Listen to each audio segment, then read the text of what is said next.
네, 여러분 저녁 식사 맛있게 하셨어요?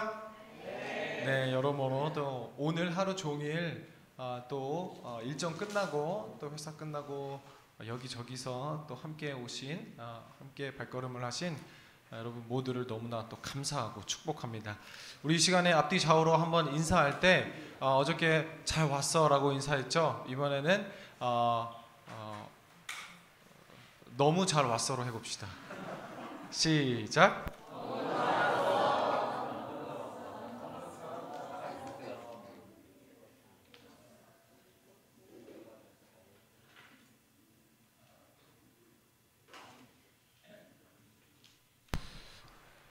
네, 우리 또 이 시간 이 자리에 있기까지 또 함께 여러모로 수고해 주신 여러분 모두 너무 감사하고요. 말씀을 나누며 또 우리 기도하고 또 함께 축복하며 그때 조금 더 감사하는 시간 갖도록 하겠습니다. 또 열심히 찬양을 준비해 주셔서 또 둘러스 찬양팀 너무 감사드립니다. 우리 마태복음 26장 69절에서 우리 75절 말씀을 한 구절씩 나눠서 읽겠습니다. 제가 한 구절, 여러분이 한 구절, 69절, 70절, 그리고 75절 마지막 구절은 한 목소리로 읽겠습니다. 베드로가 바깥들에 앉았더니 한 여종이 나와 이르되 너도 갈릴리 사람 예수와 함께 있었도다 하거늘 베드로가 모든 사람 앞에서 부인하여 이르되 나는 내가 무슨 말을 하는지 알지 못하겠노라 하며 앞문까지 나아가니 다른 여종이 그를 보고 거기 있는 사람들에게 말하되 이 사람은 나사렛 예수와 함께 있었도다 하매 맹세하고 또 부인하여 이르되 나는 그 사람을 알지 못하노라 하더라.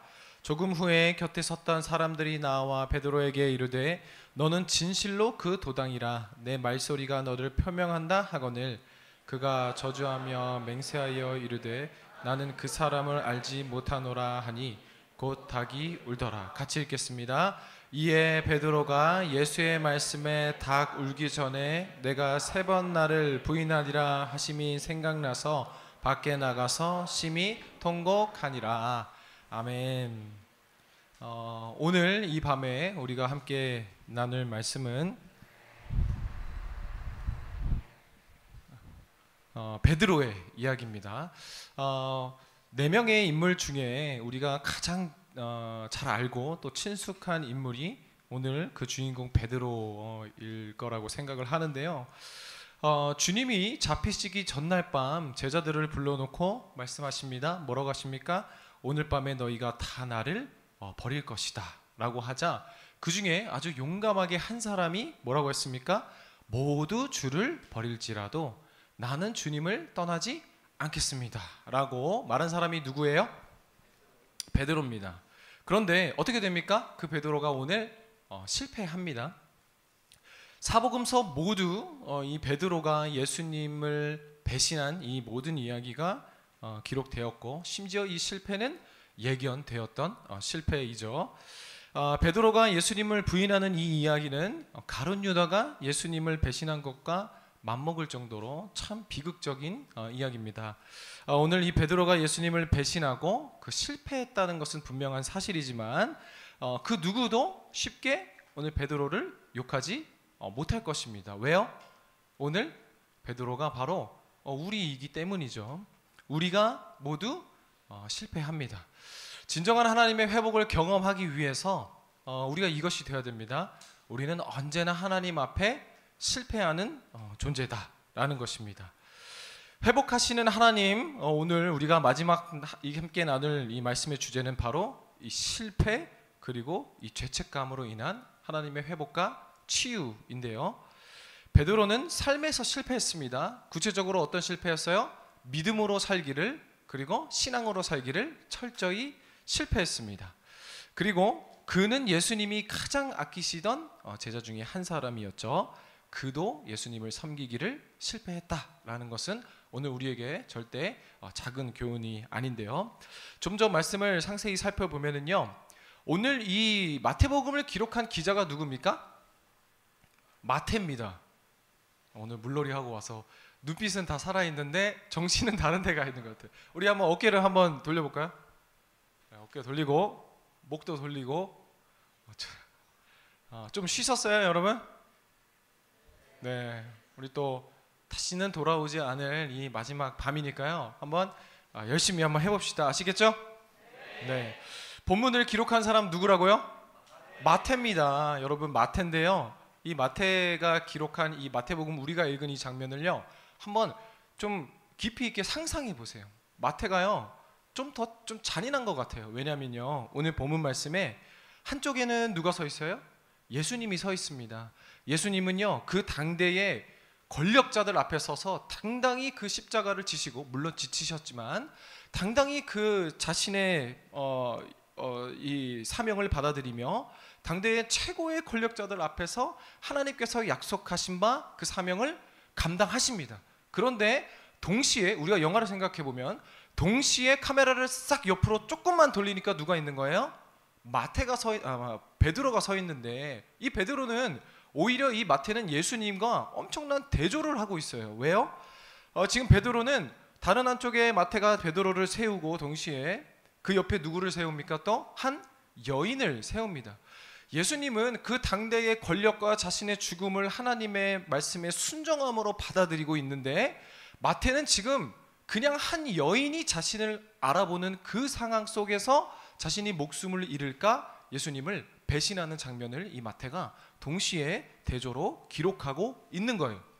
그런데 더 잔인한 건 뭐냐면요, 마태가 아주 상세하게 기록했는데요, 베드로가 어떻게 예수님을 배신했다고 합니까? 첫 번째, 한 여인이 이 사람이 예수님과 같이 있는 걸 제가 봤어요. 그럼 여러분, 같이 있는 걸 봤다 그러면 마태는 지금 어떻게 되는 거예요? 같이 예수님과 십자가의 처형을 당할지도 모르는 상황입니다. 그래서 베드로는 어떻게 합니까? 내가 몰라요 라고 하죠. 근데 처음에 맹세하여 마태는 베드로가 부인했다라고 합니다. 그런데 여인이 또 아니요, 전 분명히 그 사람 봤습니다 라고 하자 세 번째 마지막 뭐라고 하면 저주하며 부인했다고 합니다. 근데 누구를 저주했을까요? 저는 처음에 베드로가 예수님을 저주했다고 생각했거든요. 그러니까 내가 예수님 알면은 내가 그 사람 이렇게 하는 사람을 내가 알겠어? 라고 예수님을 저주했다고 생각했는데요, 다른 사본들을 찾아보니까요, 가장 오래된 사본에 베드로가 자신을 저주하며 부인했다라는 자신을이 삽입되어 있습니다. 그러니까 예수님을 저주했든 자신을 저주했든 어쨌든 무엇입니까?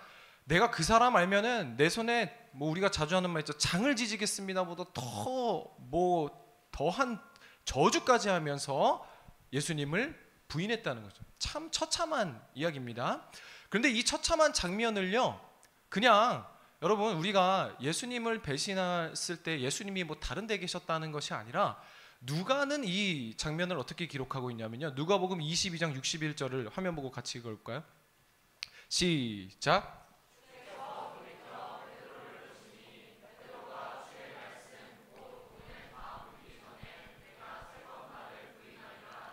생각났대요. 여러분 보세요. 주께서 돌이켜 베드로를 보시니, 이 베드로가요, 예수님을 배신할 때 예수님과 눈이 마주쳤다는 사실이에요. 우리는 이것을 잘 모르고 있어요. 예수님을 배신하는 그 순간 마태는 예수님과 눈이 마주친 겁니다. 베드로가 주의 말씀 곧 오늘 닭이 울기 전에 3번 나를 부인하라 하심이 생각났대. 주께서 돌이켜 베드로를 보시니, 그냥 그 사람이 없을 때 맹세하고 저주해도 민망하고 참 비참한 것도 또 모자라 이 순간에 예수님과 마태가 눈이 마주쳤다는 거예요. 여러분, 우리 삶도 마찬가지입니다. 우리가 예수님을 믿는다, 사랑한다 고백하면서 그저 내 마음대로 살다가, 그게 심지어 죄인지도 모르고 살다가 그저 내가 하고 싶은 대로 살다가 문득 뭐예요? 하나님을 생각하고 문득 하나님을 바라면서, 그때 여러분 눈물을 하염없이 흘린 적 있어요? 저는 여러 번 있거든요. 그저 그냥 내 마음대로 살다가 갑자기 만지시는 그 마음에 그냥 하염없이 눈물을 흘린 적이 한두 번이 아닙니다. 우리가 꼭 말로만 그리고 행동으로만 예수님을 부인하는 것이 아니라 우리의 생각, 우리가 남들이 알지 못하는 내 내면의 많은 것들, 그렇죠? 그것이 정말 이 생각과 감정과 모든 것이 역겨울 정도로 우리는 항상 주님의 그 눈 앞에서 베드로처럼 예수님을 배신하고 있죠. 먼저 우리가 분명히 알아야 될 것은 베드로가 오늘 실패자였다는 것입니다. 베드로의 실패가 또한 우리의 실패라는 겁니다. 근데 여러분, 이것은 놀랍지도 않아요. 성경을 한번 보세요. 아담과 하와가 실패합니다. 근데 그들은 완벽한 하나님께서 지으신 환경에 살았음에도 불구하고 어떻게 해요? 실패하죠. 아브라함은요, 사무엘 선지자는요, 그는 실패 안 했습니까? 자식들이 그랬죠. 그리고 우리가 청년부에서 함께 나오고 있는 출애굽의 모세는 어떻습니까? 그는 살인자였습니다. 철저하게 하나님께 실패한 이 사람들. 다윗은요, 여러분 성경에 그 어떠한 사람들도 하나님 앞에 철저하게 실패자였다는 것입니다. 근데 여러분, 이들이 하나님을 모르는 사람이었나요? 아니요. 하나님께서 택하신 백성들이었다는 거예요. 그리고 이 개인적인 인물들뿐만 아니라 사실 성경이 이스라엘 전체가 구약에서 대대로 실패하고 구약의 거의 대부분 내용은 이 이스라엘 실패를 다루고 있는 거죠. 신약 성경도 마찬가지죠. 마태의 실패, 그리고 모든 제자가 배신하고 어떻게 했다고요? 도망갔다고 합니다. 예수님께서 십자가에 달리실 때 그 자리를 지키던 사람이 누가 있었어요? 아무도 없었어요. 근데 왜 베드로만 갖고 한 놈만 패요? 왜요? 베드로만 기록되어 있기 때문이에요. 다른 사람도 다 이미 도망갔어요. 근데 여러분, 오늘 기록된 이 마태복음뿐만 아니라 사복음서에 모두 이 베드로의 실패가 기록되어 있다고, 그리고 오늘 우리가 읽은 본문 말씀은 아주 한 장에 길게 그리고 매우 상세하게 기록됐다는 건 뭐예요? 우리 인생에 있어서 하나님의 이름으로 부름받은 그리스도인이라는 우리에게 있어서 이 문제가 절대 작지 않다라는 거예요. 성경에 항상 말했죠. 왜 반복해서 기록합니까? 왜 했던 말 계속합니까? 왜 그 종이가 분량이 남아서입니까? 아니라 그랬죠. 중요하기 때문입니다. 베드로의 오늘 이 실패가 무엇입니까? 우리에게 있어서 매우 중요하기 때문에 3번이나 예수님을 부인했고 상세하게 기록하고 있다라는 거죠. 그러면은 이제 좀 더 깊이 있게 베드로가 어떤 면에서 실패했는지 우리 함께 말씀을 한 구절씩 읽어볼까요? 요한복음 21장 15절에서 17절입니다. 이제 마지막에 예수님께서 이제 모든 십자가를 구속사역을 완성하시고 죽으시고 부활하시고 다시 하늘로 올라가시기 전에 그 제자들을 다시 만나주시는 장면이거든요. 요한복음 21장 15절, 16절, 17절, 제가 한 구절, 여러분이 1구절 함께 읽겠습니다. 그들이 조반 먹은 후에 예수께서 시몬 베드로에게 이르되 요한의 아들 시몬아, 내가 이 사람들보다 나를 더 사랑하느냐 하시니 이르되 주님 그러하나이다. 내가 주님을 사랑하는 줄 주님께서 아시나이다. 이르시되 내 어린 양을 먹이라 하시고, 또 두 번째 이르시되 요한의 아들 시몬아, 내가 나를 사랑하느냐 하시니 이르되 주님 그러하나이다. 내가 주님을 사랑하는 줄 주님께서 아시나이다. 이르시되 내 양을 치라 하시고, 같이 읽겠습니다. 세 번째 이르시되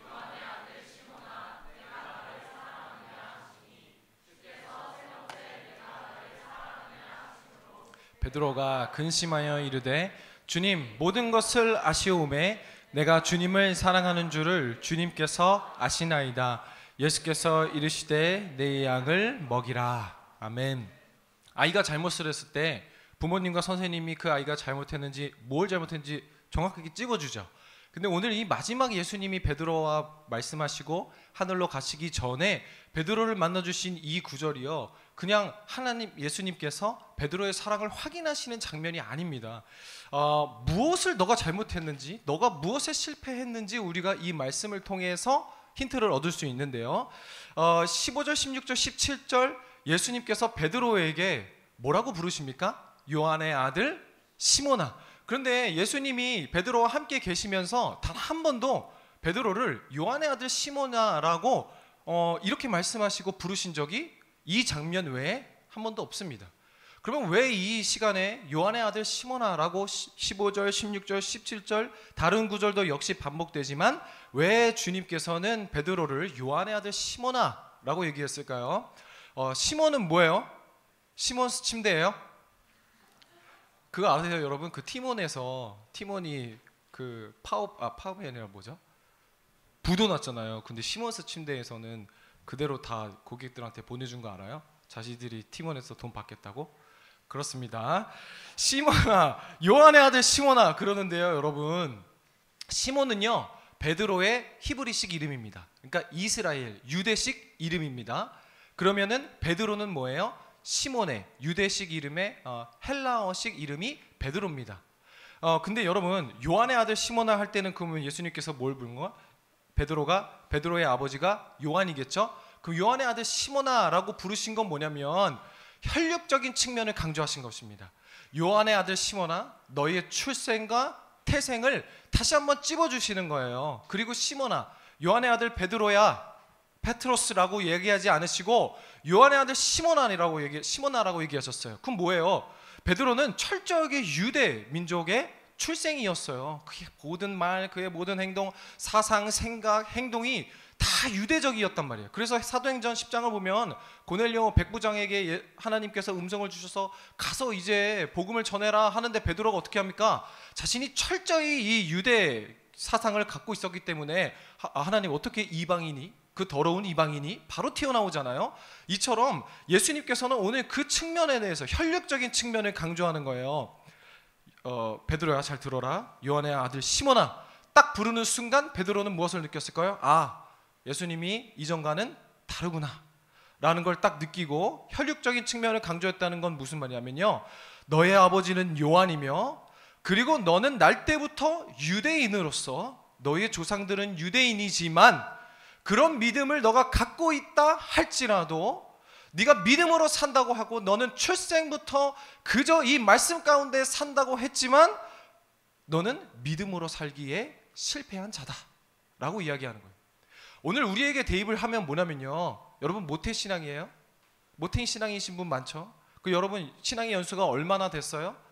그리고 우리 아버지가 뭐 목사님이에요? 장로님이에요? 우리 아버지가, 어머니가 교회를 오래 다니셨어요? 내가 그냥 성경책만 펴도 어떤 말씀이 어떤 구절인지 다 알아요?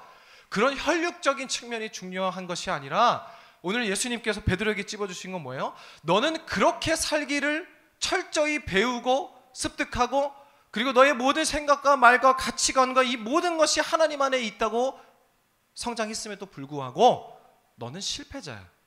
너는 실패할 수밖에 없는 존재야 라고 이야기하고 계신 거예요. 그리고 이어서 뭐라고 물어보십니까? 네가 이 사람들보다 15절 그렇죠? 요한의 아들 시몬아, 네가 이 사람들보다 뭐라고요? 나를 더 사랑하느냐 라고 물으시죠. 근데 여러분 여기서 네가 이 사람들보다 더 포인트가 있습니다. 여러분 이 사람들보다 했을 때 사용된 헬라어는요 투톤이라는 단어인데요, 이 투톤이라는 헬라어 단어는 두 가지 의미를 갖습니다. 지시대명사나 인칭대명사. 그러면 지시대명사 복수형으로 쓰였기 때문에 인칭대명사 복수형으로 번역되었기 때문에 지금 뭐예요? 이 사람들보다 나를 더 사랑하느냐로 번역한 거예요. 그런데 여러분 이 사람들이 누굴까요? 첫 번째 가능성, 지금 이 장면에는 베드로를 포함한 여러 그 어부를 직업으로 갖고 있었던 제자들이 함께 있었습니다. 그러면 그 사람들을 지금 지칭하는 거예요? 예수님의 다른 제자들? 아니요, 예수님이 그 사람들보다 나를 더 사랑하느냐 지금 면전에서 그렇게 물어보셨을까요? 그렇게 유치하신 분이실까요? 그렇게 비교하며 물어보셨을까요? 아니요, 저는 예수님이 그렇게 하시지 않으셨다고 생각을 해요. 그러면 두 번째 가능성은 또 뭐예요? 이 사람들보다 누가 있을까요? 예수님이 살아생전에 따르던 불특정 여러 제자들을 포함한 많은 무리가 있었죠. 그렇죠? 네가 이 사람들보다 나를 더 사랑하느냐. 근데 여러분 불특정 다수 그냥 예수님이 살아계실 때 기적을 이적을 보고 쫓았던 많은 사람들과 베드로를 비교하실 거면 비교하시지도 않았겠죠. 그렇죠? 지금 뭘 비교하고 계실까요? 저는요 이 본문을요 투톤이 인칭대명사 복수형이 아니라 지시대명사 복수형이라고 생각을 해요. 왜냐하면요 또 지금 졸릴 수도 지금 벌써 이제 시작됐는데 한번 들어보세요. 먼저는요, 그러면 지시대명사 복수형으로 쓰면은 어떻게 번역되냐면요, 요한의 아들 시몬아, 네가 이것들보다 나를 더 사랑하느냐. 다시 한번, 처음에 뭐였어요? 요한의 아들 시몬아, 네가 이 사람들보다 나를 더 사랑하느냐. 그게 인칭대명사 복수형. 근데 지시대명사로 쓰이면 뭐예요? 네가 이것들보다 나를 더 사랑하느냐. 그러니까 영어로 보면 that이에요. that이 사람도 받고 물건도 받고, 그쵸?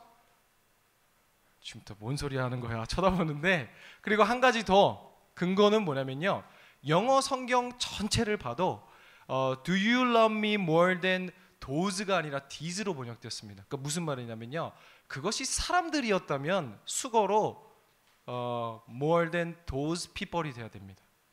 근데 these로 번역했거든요. 넘어갈게요.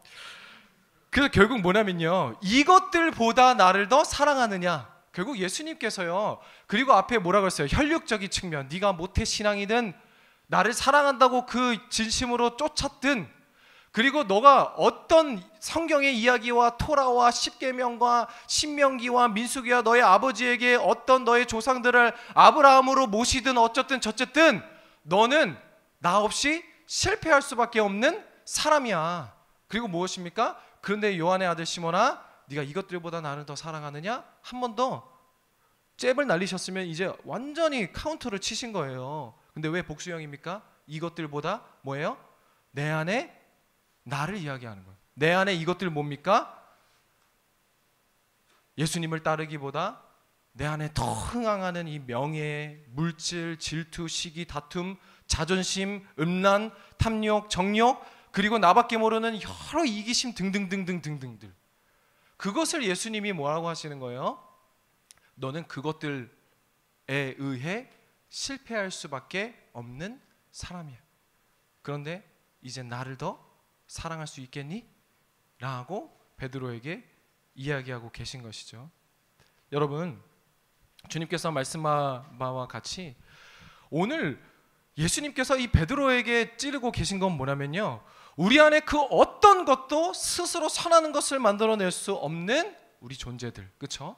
우리 안에 어떤 것이 발동되든 그 동기든 무엇이든 너는 나 없이 실패할 수밖에 없는 존재임을 예수님께서 3번이나 물어보신 거예요. 여러분, 3세판이면 뭐예요? 완전히 게임 끝났다는 거잖아요, 그렇죠? 왜 우리가 3세판, 그것도 다 진리예요, 그렇죠? 근데 여러분, 오늘 근데 베드로의 고백을 더 보십시오. 뭐라고 합니까? 주님, 당신께서 아십니다. 이건 뭐예요? 이제 창피한 거예요. 왜냐하면 내가 3번을 실패했거든요. 근데 예수님께서 자꾸 물어보시니까 주님, 당신께서 아십니다 라는 건 뭐예요?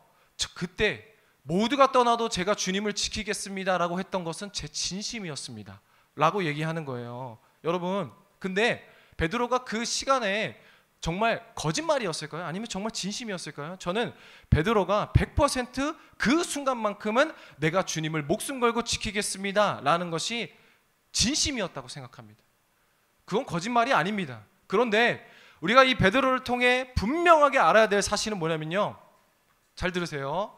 진심이, 따라합시다. 진심이 실력은 아니다. 한 번 더. 진심이 실력은 어떻다고요? 아니다. 베드로가 진심이었다고 거짓말이었다고요? 진심이에요. 그런데 그게 실력이에요? 아니라는 거예요. 여러분, 우리도 마찬가지예요. 우리 매년 수련회 해요. 그리고 매주 예배 드려요. 맨날 적용 찬양 불려요. 맨날 눈물로 기도해요. 맨날 고백해요, 하나님. 그런데 그게 여러분 거짓이에요? 진심이에요. 그 시간에 거짓으로 고백하는 게 문제죠. 근데 우리는 매 순간 진심이었어. 매 순간 레알이었어. 그런데 그렇게 살라고 하는데 돼요, 안 돼요? 안 돼요. 우리는 진심이 내 실력이라고 생각해. 진심이 그렇게 살면 된다고 생각해요. 근데 왜 우리가 매번 실패해요? 거짓말이었기 때문이에요? 아니에요. 진심인데 왜 실패해요? 실력이 없기 때문이에요. 실력이. 베드로가 이 순간에 그걸 깨달은 거예요. 내가 주님, 내 안에 정욕과 음란함과 이기심과 탐욕과 이 이스라엘의 토라의 지식보다 할례가 어쩌고 저쩌고 예수님 사랑합니다, 목숨 걸고 당신 지키겠습니다, 이 열심이, 이 진심이 얼마나 대단한 사람이었어요. 예수님 잡으러 온 사람의 귀도 자를 정도로 대단한 사람이었어요. 자, 여기서 여러분 졸지 않게 귀 잘린 사람의 이름 맞추는 사람 제가 맛있는 거 하나 보내드릴게요. 누굴까요? 전도사님은 안 되지. 귀 잘린, 베드로가 예수님 지키다가 귀 자른 건 알아요? 알죠? 그러면 그 귀 잘린 사람 이름 뭘까요? 누구예요? 방구 누구야? 그냥 웃겨서 하나 보내드릴게요. 오케이. 누가 아는 사람? 틀려도 괜찮아요. 원래 그거 잘 몰라요. 어려워. 그래서 잠 깨라고 낸 거잖아요. 이름 뭘까요? 두 글자. 말고. 정답. 말고입니다. 하나 배워가면 되죠. 이렇게 말고인데요. 여러분, 남녀간의 사이를 생각하면 쉬워요. 그렇죠? 여러분, 남녀간에 우리가 뜨겁게 연애하지만 그것이 진심이에요? 내가 너만을 사랑하고 우리 결혼식에서 검은 머리가 파뿌리 뜰 때까지. 그럼 그때 거짓말 치는 신랑이 어디 있어요? 그때 거짓말 치는 와이프가 어디 있어요? 다 진심이잖아요. 결혼 아직 안 해봐서 모르지. 근데 여러분, 그때만큼은 진심이에요. 그런데 왜 이혼하고 왜 싸우고 별거 아닌 것 같다고 왜 다투고 그래요? 실력이 없기 때문이에요. 진짜 내가 이 사람을 사랑하고 이 사람을 보호하고 사랑으로 살아가는 것이 무엇인지 진심은 있는데 그게 실력은 아니기 때문이에요. 그럼 어떻게 실력을 길러갑니까? 함께 살아야죠. 그렇죠? 함께 살면서 어려운 일도 함께 경험하고 집안의 어려운 일도 함께 나누고 아이도 낳고 육아도 경험하고 더 힘든 일을 경험하고 한 단계 올라가면서 사랑은 진심이 기반되어야 되지만 그 진심을 넘어 내가 이 사람을 사랑할 수 있는 실력이 동반되어야 되는구나 라는 것을 깨닫게 되는 것처럼 예수님에 대한 우리의 관계도 마찬가지예요. 여러분, 지금 올림픽 한창이죠. 여러분, 올림픽 그냥 나갑니까? 아니요. 이 선수들의 실력은 어디서 길러집니까? 훈련이죠. 훈련. 여러분, 훈련 없이 파리 올림픽 갈 수 있습니까? 아니요. 훈련 없이 국가대표 될 수 있습니까? 아니요. 그러면 말이 안 되죠. 그러면 그 실력은 어디서 길러진다고요? 바로 훈련입니다. 그런데 그 훈련은 어디서 길러지냐? 우리 그리스도인들에게 있어서 바로 고난입니다. 고난을 통해 하나님께서 우리에게 실력을 기르게 하십니다. 훈련은 어려운 게 맞습니다. 그래서 고난이 어렵습니다. 근데 오늘 우리에게 하나님께서 고난과 어려움과 이 일들을 통해 우리에게 실력을 기르는 그 목적이 무엇이냐면요. 한번 들어보세요. 제가 얼마 전에 기독교 라디오를 듣다가 한 그 에피소드를 들었는데요. 사연을 들었는데요. 그 에피소드가 이 마음에서 떠나지를 않는 거예요. 계속 무겁게 제 마음을 누르는 거예요. 너무 이렇게 그 인사이트가 너무 깊어서 진짜 실제 있었던 일이라고 하는데요. 한 교회가 있었습니다. 한국에 저희 한 교회가 있었는데 우리가 주일마다 항상 교회가 봉착하는 문제 뭐예요? 주차 문제가 있잖아요. 그거는 뭐 큰 교회든 작은 교회든 항상 이 주차 문제가 어려운데 한국에서 작은 땅덩어리에서 그런데 한 교회가 여전히 이 교회도 주차 문제에 봉착한 거예요. 근데 주변을 둘러봤더니 뭐 주차할 만한 곳이 없는 거예요. 그래서 이 교회의 이 리더십 되는 분들이 여러 군데를 찾아다니다가 웬걸 교회에 가까운 곳에 걸어갈 수 있는 곳에 아주 좋은 주차 부지가 있는 거예요. 텅텅 빈 부지가. 그래서 수소문을 해가지고 그 부지 주인을 연락이 돼서 만난 거예요. 이 교회 리더십 되는 분들이 만나서 얘기를 했어요. 선생님, 저희가 이리저리 해서 주일에만 하루에만 이 주차장을 좀 쓰겠습니다 라고 하니까 그 주차장 부지 주인이요, 교인이 아닌데 그냥 연락해서 만난 선생님인데 흔쾌히 사용하시라 라고 한 거예요. 너무 땡큐죠. 그런데 이상한 조건을 붙이셨습니다. 그게 뭐냐면요, 1년에 주일이 몇 번이에요?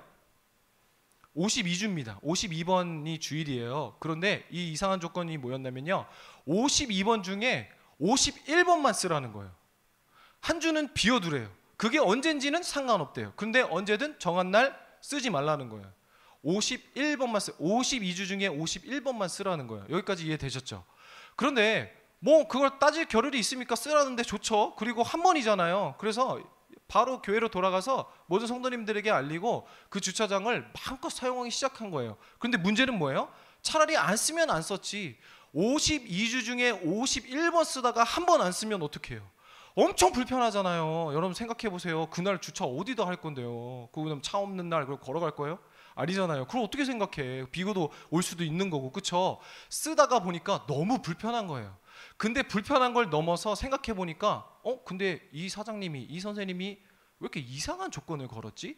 라고 생각이 그때서야 든 거예요. 우선 쓰라고 해서 기뻐서 왔는데, 그래서 당장 어차피 52번 중에 52번을 다 쓰겠습니다라는 뭐 그것도 얘기도 해야 되고, 그래서 만났어요. 그래 만나자마자 다시 그 교회 리더십 되는 분들이 이 주차장 주인분을 만나자마자 물어본 거예요. 선생님, 정말 쓰시게 해주셔서 감사한데 저희가 하나만 물어보겠습니다. 1년에 52주 중에 왜 51번만 쓰고 한 번은 남겨두라고 하셨습니까? 라고 물어보자 이 주인이 뭐라고 하는 줄 아세요?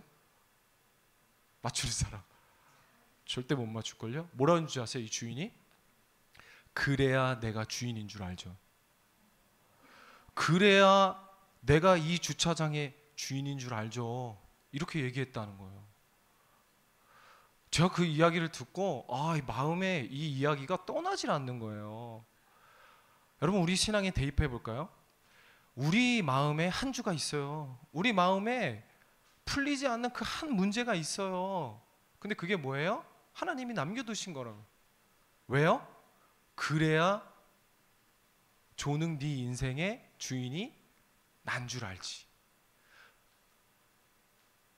또 여러분 주일학교에 학생들한테 가가지고 간식 주다가 이번 한 주 안 주고 그래야 내가 네 선생님 하지 마시고, 그쵸? 그래야 내가 잘 걸렸다 하지 마시고 여러분. 근데 실하라 그러더라고. 근데 여러분, 하나님께서 여러분의 인생에 한 번을 남겨놓으세요. 왜요? 여러분 마음대로 다 되면 행복할 것 같아요? 여러분의 마음대로 다 되면 여러분이 다 마음대로 살 것 같아요? 아니요. 그 하나의 문제 없는 사람은 없을걸요? 다 하나씩 있어요. 온갖 노력, 발버둥, 지지고 볶고 다 해도 내가 해결할 수 없는 그 한 주에 그 공간이 있단 말이에요. 근데 그거 왜 남겨두셨다? 네 삶의 주인이 난 줄 알아야지. 이거는 감사하면서도 되게 무시무시한 겁니다, 여러분. 베드로도 마찬가지였어요. 베드로는요 철저히 실패했어요. 근데 그 실패를 통해 배운 게 뭐예요? 내 삶의 주인이 당신이군요. 내 삶에 예수님 없으면 내가 실패할 수밖에 없군요를 철저히 깨닫게 하신 거예요.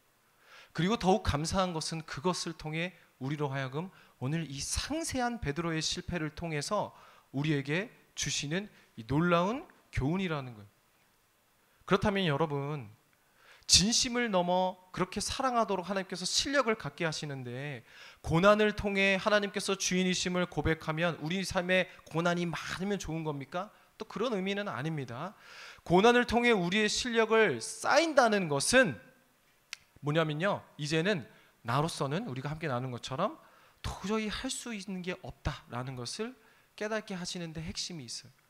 그래서 여러분, 어제 우리 엘리야를 통해 실패하고 뜨겁게 도전하고, 그렇죠? 근데 하나님 안에서 실패하는 게 왜 중요하냐? 왜 중요하냐? 이 세상에 내가 할 수 없는 그 한 주가 있다는 것을 깨닫기 위해서예요. 그러니까 어떻게 보면은요, 답정너인데 그냥 실패하기 위해 도전하라는 거예요. 실패하기 위해 도전하는 거예요, 우리가. 근데 그 실패가 아니라 실패를 통해 뭐예요? 하나님께서 내 안에 남겨두신 그 한 주가, 그리고 그 주를 통해 하나님을 내 삶의 주인으로 고백할 수 있게 하시는 거예요. 그리고 그 모든 과정이 뭐예요? 우리의 실력을 기르시는 거예요. 베드로가 이렇게 3번 주님께 완전한 실패를 경험하고 대답하죠. 내 주님, 이미 당신께서 아십니다 라고 얘기하자 예수님께서 뭐라고 얘기하십니까? 우리 18절 말씀을 같이 읽어볼까요? 화면 보고 시작. 내가 진실로 진실로 내게 이르노니 내가 젊어서는 스스로 띠띠고 원하는 곳으로 다녔거니와 늙어서는 내 팔을 벌리리니 남이 내게 띠띠우고 원하지 아니하는 곳으로 데려가리라. 아멘. 예수님께서 갑자기 무슨 이렇게 좀 이해가 안 되는 말을 말씀하시는 거예요. 뭐예요? 네가 젊어서는 스스로 띠띠고 원하는 곳으로 다녔거니와, 네가 네 마음대로 살았잖아, 그렇죠? 네 안에 명예, 베드로가 예수님을 왜 쫓아다녔어요? 그것이 베드로가 예수님의 십자가에 달리심으로 왜 부인했어요? 예수님이 이 로마의 정권을 차지하고 자기가 좌의정이든 우의정이든 뭐 한 자리 할 줄 알았거든요. 그래서 장모랑 자기 와이프 다 데리고 다녔던 거예요. 근데 예수님께서 실패하니까 자기가 그냥 완전히 자신의 삶이 망했다고 생각했겠죠. 근데 예수님이 뭐라고 하십니까? 네가 젊어서는 스스로 띠띠고 원하는 곳으로 다녔거니와 늙어서는 내 팔을 벌리리니 남이 내게 띠띠우고 원하지 아니하는 곳으로 데려가리라. 이 말이 무슨 말이냐면요, 19절 말씀을 또 통해 알 수 있어요. 이어서 읽겠습니다. 시작.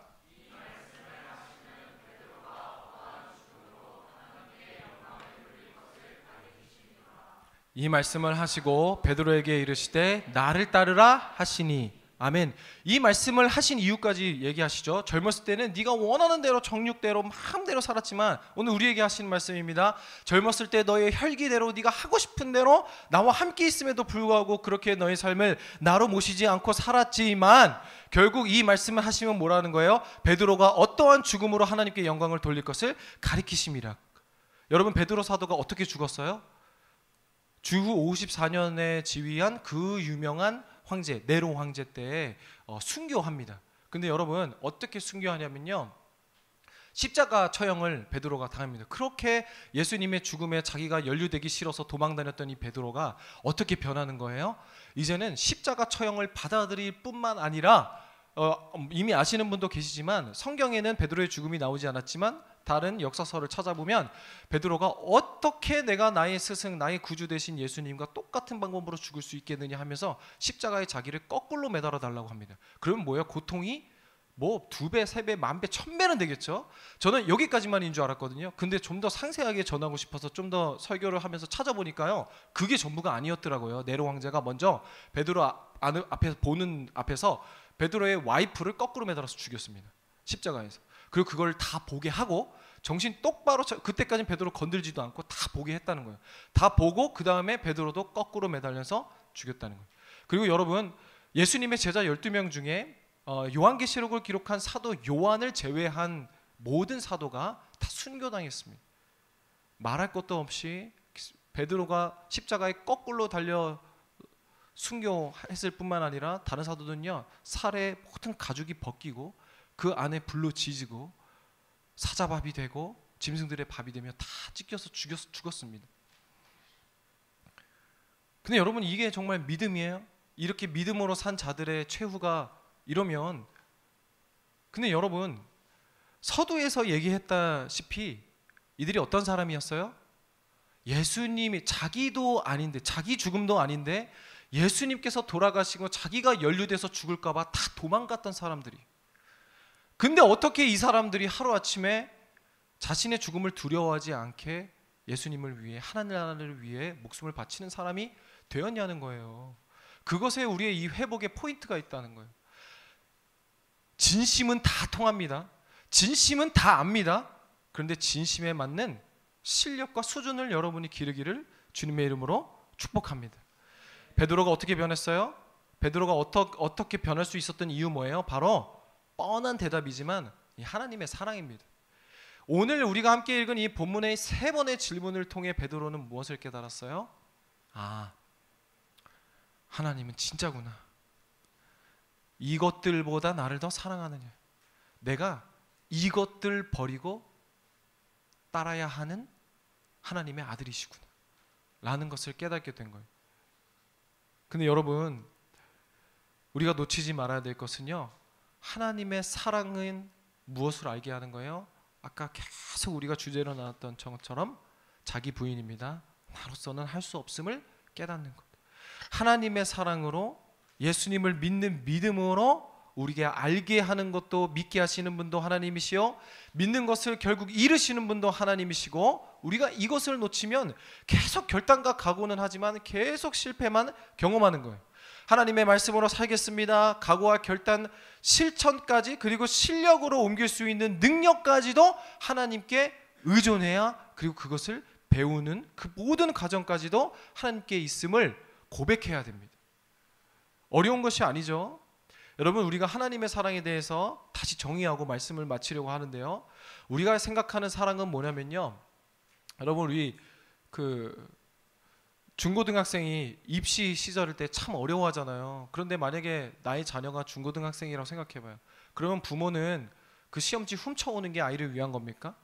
그리고 뭐 시험 잘 볼 수 있게 선생님을 돈 주고 사는 게 잘하는 겁니까? 아니요. 그 문제를 풀 수 있는 능력을 갖추게 도와줘야죠. 그렇죠? 좋은 선생님도 붙여주고 시험도 뭐 대신 풀어주는 게 아니라 그만큼 풀어낼 수 있는 학원을 보내주든지, 그렇죠? 그 우리는 그러한 부모를 훌륭한 부모라고 그러지, 그저 시험지 돈 주고 사는 부모를 우리 훌륭한 부모라고 안 해요. 근데 왜 예수님한테는 우리가 그러냐고요. 예수님 기도합니다. 하나님 이 문제 좀 치워주세요. 그게 무슨 부모냐고요. 그렇죠? 하나님 저 이 사람 때문에 죽겠습니다. 이 사람 좀 그냥 치워주세요. 그럼 이게 무슨 하나님 사랑이냐고요. 아니라는 거예요. 우리가 하나님의 사랑에 대한 다시 재정의를 해야 되는데요. 하나님의 사랑은요, 그저 그냥 뿅망치로 딱 때려갖고 없어지게 하고 비켜주게 하고 엎어주시고 갈아치워 주시는 것이 아니라, 갑자기 내 눈앞에 사라지게 하는 것이 아니라, 베드로가 그 비참한 죽음, 자신의 죽음을 맞이하기까지 모든 그 과정 가운데 함께 하신 그것이 하나님의 사랑임을 베드로가 깨달은 것처럼, 우리 로마서 8장 28절 말씀을 같이 한번 읽어볼까요? 화면 보고. 로마서 8장 28절입니다. 네, 화면 보고 네, 같이 읽겠습니다. 읽기 전에 다시 스트레칭 한번 합시다. 네, 자 이제 거의 다 왔어요. 한 페이지 남았습니다. 우리 스트레칭하고 고개 돌리고 로마서 8장 28절 같이 읽겠습니다. 시작.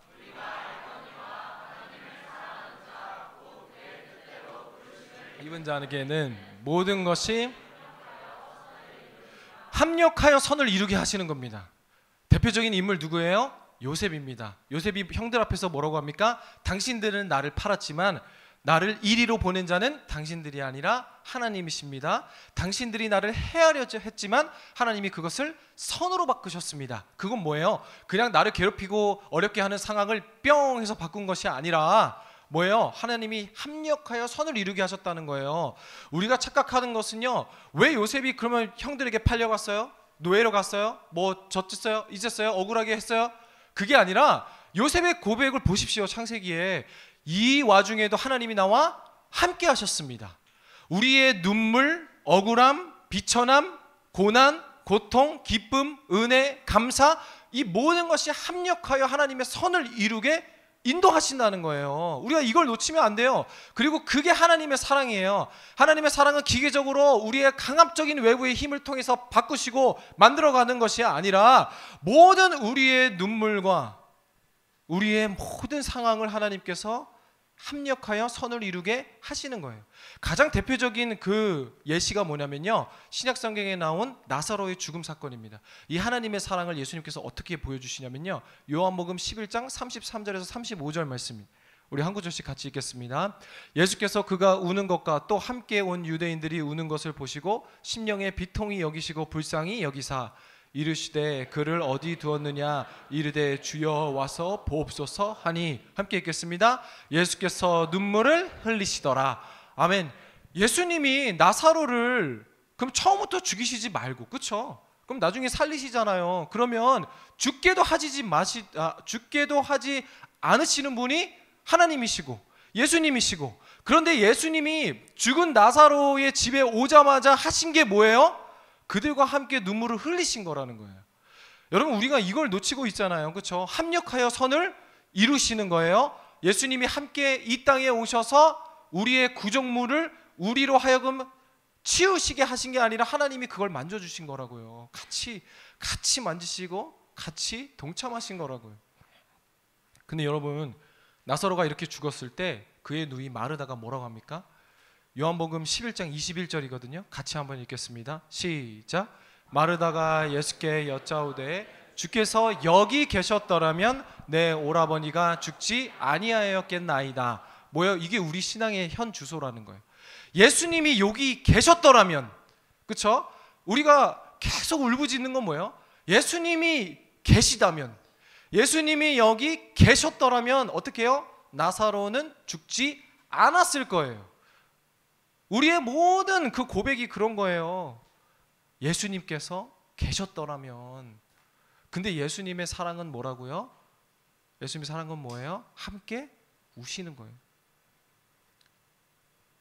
밖에서 어떤 힘을 가해서 상대방의 마음을 돌려놓는 기계적인 사랑이 아니라, 상대방의 무능함, 우리의 비천함, 무지함과 같은 데에 찾아와 동참하시는 사랑. 문제를 해결하는 것을 넘어 우리의 수준, 우리의 현실, 우리의 한계 속에 찾아오셔서 우리를 사랑하시는 것. 멋있는 문장이죠. 제가 한 건 아니에요. 박영석 목사님 책에 있는 거예요. 문제를 해결하는 것을 넘어 우리의 수준, 우리의 현실, 우리의 한계 속에 찾아오셔서 우리를 사랑하십니다. 사랑하는 세비 청년부 여러분, 이 사랑으로 살아가십시오. 이 사랑으로 회복하십시오. 우리에게 소망이 있는 건 뭐냐면요, 베드로도 실패했다는 겁니다. 근데 베드로 앞에서 뻐길 사람이 있어요? 그럼 우리는 뭐예요? 우리도 이미 실패자예요. 근데 베드로가 하나님의 사랑으로 어떤 사람이 됐어요? 자신의 죽음조차 두려워하지 않는 그 부활 신앙으로 회복했던 것처럼.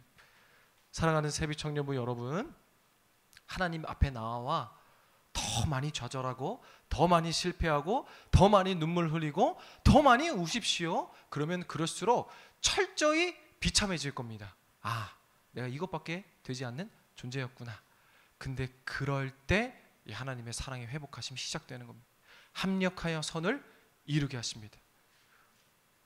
우리의 모든 눈물, 우리의 모든 비천함, 무지, 무능함에 찾아와 분명히 회복하게 하실 그 놀라운 하나님의 사랑을 기대하며, 이제 우리 앞으로 돌아갈 그 모든 삶의 현장, 가정, 직장, 모든 곳에서 여러분 기억하십시오. 하나님께서 우리가 도저히 해결할 수 없는 그 한 주를 여러분의 마음에 남겨두십니다. 그리고 그 문제를 통해 하나님께서 하나님이 내 삶의 주인이셨지, 그거 하나로 매달리시고, 그리고 베드로를 회복시키셨던 것처럼 반드시 하나님의 사랑으로 우리가 변화될 줄 믿습니다. 변화받을 수 있는 포인트가 바로 그 모든 해결책이 이 하나님의 사랑인 줄을 믿음으로 고백하는 우리가 되길 주님의 이름으로 축복합니다. 우리 함께 찬양할까요? 이 시간에 찬양하며 또 기도할 텐데요.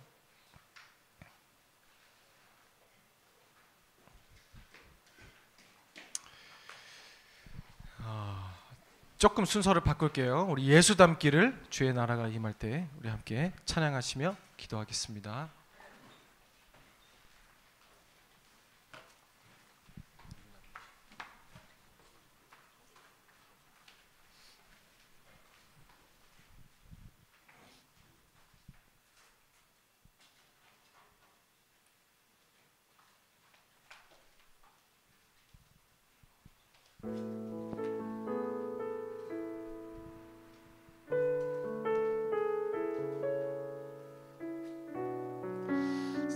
사랑하는 우리 세비 청년들, 다시는 돌아오지 않을 이 시간, 좀 졸리고 피곤하고 힘들지만 우리 매 1시간 1분 1초마다 전심 다해 찬양하고 기도합시다.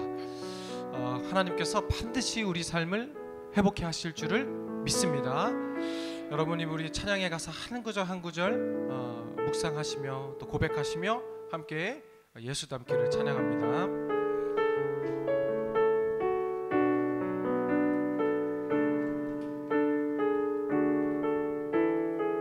내 삶의 소망, 내 삶의 소망, 내가 바라는 한 분, 예수 닮기를,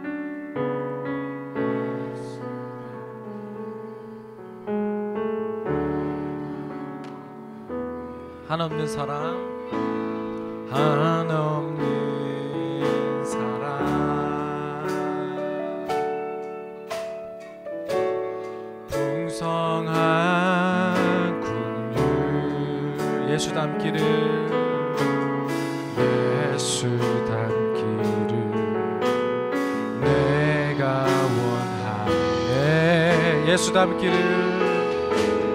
예수 닮기를, 예수 보기를, 예수만 닮기를 내가 원하네. 내 평생 소원, 예수 닮기를, 예수만 닮기를 내가 원하네. 온유하시고 함께 고백합니다. 온유하시고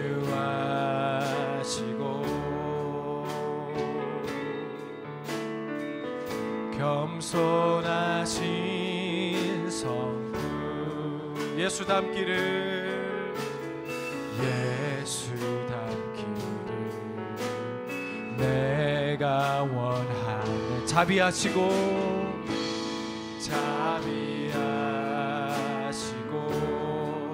위로자 되신 주 예수 닮기를 내가 원하네.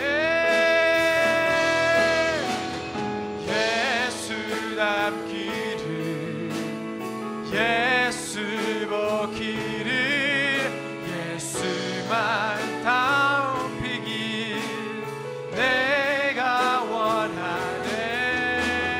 내 평생 소원 예수 닮기를 예수만 닮기를 내가 예수 닮기를 예수 보기를 예수 닮기를 예수 보기를 예수만 높이길 내가 원하네. 내 평생 소원 아멘. 예수 닮기를 예수만 닮기를 한번 더 고백합니다. 예수 닮기를 예수 닮기를 오 예수 보기를 예수만 높이길 내가 원하네. 내 평생 소원 예수 닮기를 예수만 우리 손들고 찬양합니다. 예수 닮기를 예수 보기를 예수 닮기를 아멘. 예수 보기를 예수만 높이길 내가 원하네. 내 평생 소원 아멘. 예수 보기를 예수만 높이길 내가 완전하신 예수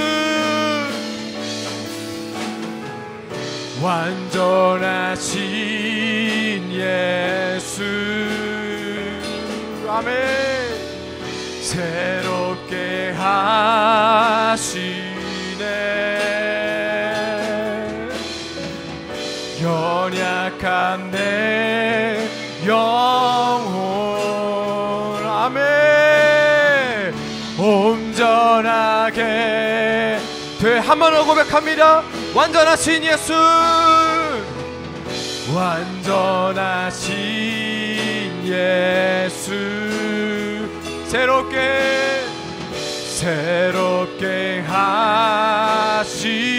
하시네. 연약합니다.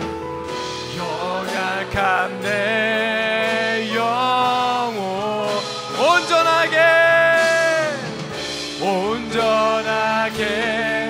힘차게 고백합니다. 예수 닮기를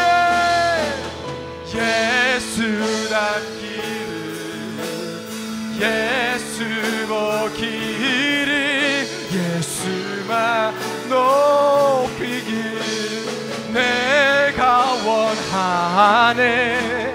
내 평생 소원 아멘.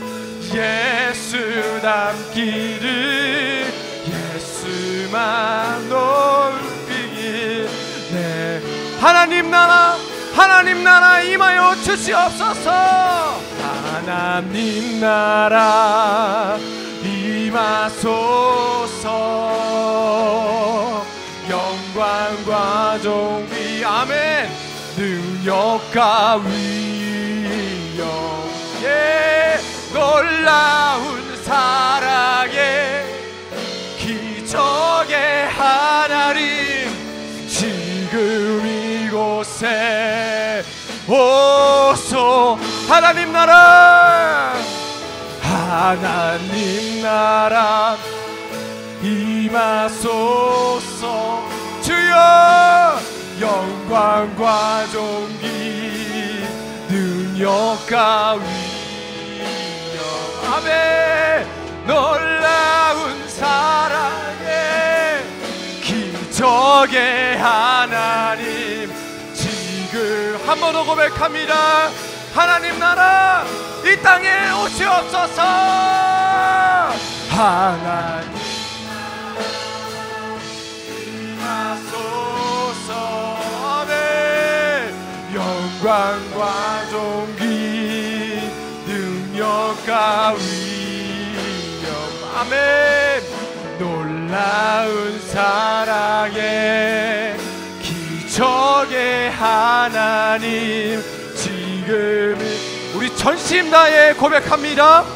예수 닮기를 예수 보기를 예수 닮기를 아멘 예수 보기를 예수만 높이길 내가 원하네 내 평생 소망은 예수 닮기를 예수만 닮기를 마지막으로 고백합니다. 예수님 닮아가고 싶습니다. 예수 닮기를 예수 보기를 예수만 높이길 내가 원하네 내 평생 소원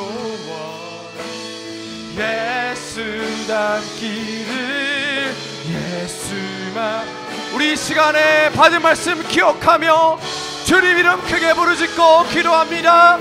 주여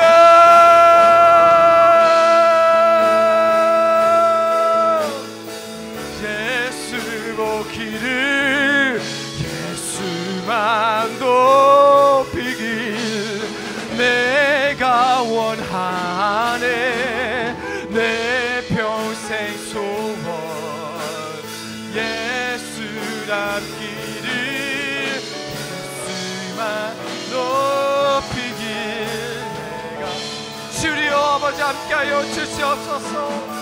주님 아버지여 이 땅에 오신 주님 아버지여 상대방의 무능함 비천함 무지함과 같은 데 찾아오셔서 우리와 동참하시는 하나님 문제 해결을 넘어 우리의 수준 우리의 현실 우리의 한계 속에 찾아오셔서 우리를 사랑하시는 하나님 나에 대해 더 많이 좌절하고 더 많이 실패하고 더 많이 눈물 흘리고 더 많이 우는 것으로 말미암아 하나님이 우리 인생의 후레까지 인생을 고백하게 하여 주시옵소서. 하나님 당신만이 우리 삶의 주인 되시며 하나님 당신만이 내 삶의 모든 것 되심을 믿음으로 고백하는 우리가 되게 하여 주시옵소서.